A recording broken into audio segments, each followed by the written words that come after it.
नमस्कार दोस्तों, हमारी आज की कहानी है जवाब देना भी जरूरी है कभी कभी। दुर्गा जी आज बहुत गुस्से में थीं और इस गुस्से का कारण उनकी बहू शिल्पी थी। पूरे घर में दुर्गा जी की ही हुकूमत चलती थी। उनके खिलाफ जाने की कोई सोच भी नहीं सकता था। यहाँ तक कि उनके पति की भी हिम्मत नहीं होती थी कुछ कहने की। दुर्गा जी के दो बेटे थे, बड़ा बेटा कार्तिक और छोटे बेटे का नाम शुभम था। शिल्पी उनके बड़े बेटे कार्तिक की पत्नी थी। शिल्पी और कार्तिक की शादी को अभी 2 महीने हुए थे। दुर्गा जी के घर की हर चीज़ उनके हिसाब से ही होता, चाहे कुछ भी जो उन्हें चाहिए। शिल्पी और कार्तिक की शादी बहुत ही धूमधाम से हुई थी। शादी ब्याह में आप चाहे कितना भी कोशिश कर लो, कोई ना कोई रिश्तेदार गुस्सा हो ही जाता है, कुछ न कुछ कमी निकाल ही लेते हैं। शादी में शिल्पी के पापा ने खाने पीने से लेकर मेहमान नवाजी की सारी व्यवस्था कर रखी थी, लेकिन फिर भी दोनों पक्षों के रिश्तेदारों में कहासुनी हो गई। कहासुनी अब झगड़े का रूप ले रही थी। कार्तिक के पापा अपने पक्ष की गलतियों और दुर्व्यवहार को देखते हुए तुरंत हाथ जोड़कर लड़की वालों से माफ़ी मांगने लगे। ये देखकर शिल्पी के पापा भी आगे आए और वो भी हाथ जोड़कर माफ़ी मांगने लगे। इस तरह से मामला शांत हो गया और शादी की रस्में पूरी हुईं। और इन सब बातों से दुर्गा जी बिल्कुल अनजान थीं, क्योंकि वह उस समय वहाँ मौजूद नहीं थीं। जब दुर्गा जी को इन सब के बारे में पता चला कि उनके पति ने लड़की वालों से हाथ जोड़कर माफ़ी मांगी, तो वो गुस्से में आपे से बाहर हो गईं और अपने पति को बहुत बुरा भला सुनाने लगीं। क्या ज़रूरत क्या थी माफ़ी मांगने की? लड़के के घर वाले की खातिरदारी करना उनकी जिम्मेदारी थी। इतने बड़े घर में उनकी लड़की की शादी हो रही थी, तो लड़की का पिता हाथ जोड़कर खड़े अच्छा लगता है। जब औकात नहीं थी तो इतने बड़े घर में बेटी की शादी क्यों की? इतना संस्कारहीन परिवार मैंने आज तक नहीं देखा। उसी दिन से दुर्गा जी की आंखों में शिल्पी गड़ने लगी थी और घर में कुछ भी होता तो सारा दोष शिल्पी के सिर मढ़ती और ताने देने से पीछे नहीं हटती और कहती, नहीं तुम में कोई संस्कार और नहीं तुम्हारे परिवार वालों में। जब औकात नहीं थी तो इतने बड़े घर में बेटी की शादी ही क्यों की? अपनी सास के मुंह से ऐसी बातें सुनकर शिल्पी को बहुत बुरा लगता, लेकिन नई नई दुल्हन बनी, अभी जवाब देना उचित नहीं समझा और चुपचाप अपने कमरे में चली गई। कार्तिक शिल्पी को बहुत प्यार करता था। वो समझाते हुए कहता, माँ की बातों को दिल पर ना लो, मैं उनसे बात करूँगा।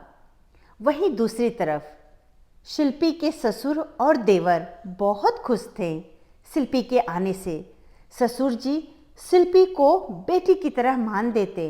देवर भी खूब इज्जत करता भाभी का, पर उसकी सासू माँ दुर्गा जी तो शिल्पी के हर काम में गलती खोजती रहती। एक दिन कार्तिक हिम्मत करके बोल ही दिया, मम्मी शिल्पी आपकी अब बहू है, मेरी पत्नी है।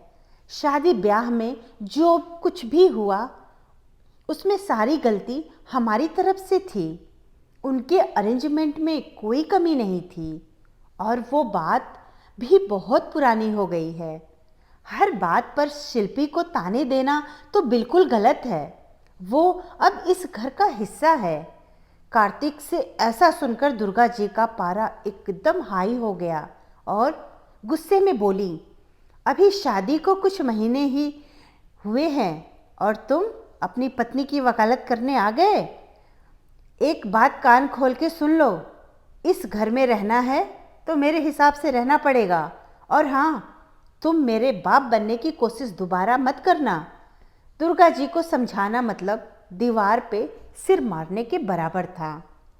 2 दिन के बाद दुर्गा जी शिल्पी से कहती हैं कि कल घर में मेरी कुछ सहेलियां आएंगी, छोटी सी पार्टी रखी है, सब अच्छे से अरेंज करना और तुम भी अच्छे से तैयार हो जाना। दूसरे दिन शिल्पी खाने पीने से लेकर सारी चीज़ों का अरेंजमेंट बहुत ही अच्छी तरह से किया। हर बात का ख्याल रखी जो उसकी सासू माँ को पसंद था।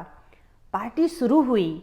दुर्गा जी की सहेलियाँ शिल्पी की बहुत तारीफ करती हैं। सज धज कर शिल्पी बहुत ही खूबसूरत लग रही थी। शिल्पी ने अपनी सास की दी हुई नेकलेस सेट पहनी हुई थी। शादी के बाद शिल्पी की पहली पार्टी थी। वो हीरे का नेकलेस शिल्पी की सुंदरता को और निखार रहा था। तभी एक सहेली ने कहा, बहुत ही सुंदर नेकलेस है, कहाँ से लिया? मुझे भी ऐसे ही एक सेट लेनी है।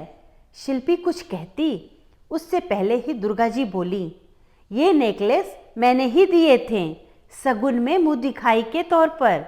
इसके माँ बाप की इतनी हैसियत कहाँ, सोना खरीदने की तो औकात नहीं है, हीरा तो बहुत दूर की बात है। सास की बातों से शिल्पी के दिल को बहुत ठेस पहुंची, पर वो उस वक्त शांत रही। आज तक शिल्पी अपनी सास को कोई जवाब नहीं देती, चाहे वो कितना कुछ क्यों ना कहती थी। पर आज वो पार्टी खत्म होने का इंतज़ार करने लगी।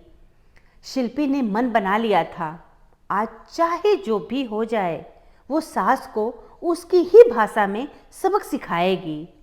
पार्टी के खत्म होते ही शिल्पी बोली, आपको जो कुछ भी कहना है मुझे कहिए, मेरे माता पिता को नहीं।